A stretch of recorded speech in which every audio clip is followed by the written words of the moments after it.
മഹാദേവന്റെ അനുഗ്രഹം എല്ലാ ഭക്തരിലും നിറയട്ടെ.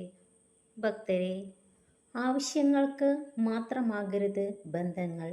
അത് മനുഷ്യരോടായാലും ദൈവത്തോടായാലും. നുണകൾക്ക് സത്യത്തെ മറിച്ചു പിടിക്കാനേ കഴിയൂ, മാറ്റി നിർത്താൻ കഴിയില്ല. ഓരോരുത്തർക്കും ഓരോ കഥകളുണ്ട്. ആ കഥകളിൽ ഓരോ ശരികളുണ്ട്. മറ്റാർക്കും മനസ്സിലാക്കാനാവാത്ത അവരുടേതായ ശരികൾ. സ്നേഹമുള്ള ഇടങ്ങളിൽ മടുപ്പുണ്ടാവില്ല. മടുപ്പുള്ള ഇടങ്ങളിൽ സ്നേഹവും ഉണ്ടാകില്ല. ഭക്തരെ, മനുഷ്യർക്ക് തോറ്റുപോയതിനേക്കാൾ വേദനയാണ് ചില വിശ്വാസങ്ങൾ തെറ്റിപ്പോയി എന്നറിയുമ്പോൾ. ഒരിക്കലും ഒരാളെയും ഒന്നിൽ കൂടുതൽ തവണ വിശ്വസിക്കരുത്. ഭക്തരെ, ആരിലും അധികം പ്രതീക്ഷ അർപ്പിക്കാതിരിക്കുക. കാലം മാറും, സമയവും ഒപ്പം മനുഷ്യരും. മറ്റുള്ളവർക്ക് നിങ്ങൾ നന്നായി കാണണമെന്നുണ്ടാകും, പക്ഷേ അവരെക്കാൾ നന്നായി കാണണം എന്നുണ്ടാകില്ല. മനുഷ്യരുടെ ചില സങ്കടങ്ങളും വിഷമങ്ങളും അങ്ങനെയാണ്.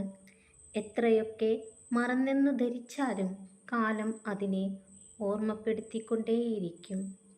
ഭക്തരെ, പരിശ്രമിച്ചാൽ നേടാൻ കഴിയാത്തതോ തരണം ചെയ്യാൻ കഴിയാത്തതോ ആയി ഒന്നുമില്ലെന്ന തിരിച്ചറിവിൽ ആത്മവിശ്വാസത്തോടെ തന്നെ ഇന്നിൻ്റെ നിമിഷങ്ങളെ സ്വീകരിക്കുക. നിങ്ങൾക്ക് സമാധാനം നൽകാത്ത മുഴുവൻ ചിന്തകളെയും മനസ്സിൽ നിന്ന് ഒഴിവാക്കിയില്ലെങ്കിൽ മനസ്സ് എപ്പോഴും അസ്വസ്ഥമായിരിക്കും. നിങ്ങൾ മറ്റൊരാളുടെ പ്രേരണയാൽ നിങ്ങൾക്ക് യോജിക്കാൻ കഴിയാത്ത ഒരു കാര്യവും ചെയ്യരുത്. ഞാനത് ചെയ്യില്ല എന്ന് പറയാൻ മനസ്സിനെ ബലപ്പെടുത്തുക. ഭക്തരെ, ദുഃഖവും സന്തോഷവും പകലും രാത്രിയും പോലെയാണ്.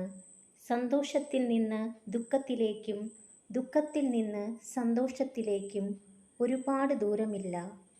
അതിനാൽ എന്തെങ്കിലും പ്രശ്നങ്ങളും വിഷമങ്ങളും ഉണ്ടാകുമ്പോൾ എല്ലാം തകർന്നു എന്ന ചിന്തയിൽ നിരാശപ്പെടരുത്.